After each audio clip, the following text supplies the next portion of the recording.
Facility managers track the inventory of spare parts for asset maintenance. FacilityBot's part QR code feature allows managers and responders to easily view and update a part quantity using the FacilityBot mobile app. To use this feature, log into FacilityBot, navigate to Features, then Parts. The page shows the previously created parts. Create a new part by clicking on the plus New button. Enter the name of the parts and the starting quantity.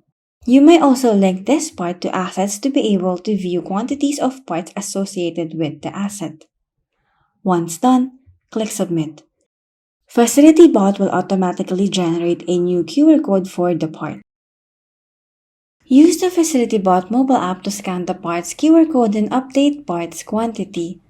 Open the FacilityBot mobile app. Click Update Part Quantity. You will be redirected to the page to update the quantity. Enter the change in quantity as well as the reason for the change. The request which resulted in the part use may also be linked to the reason for the quantity change.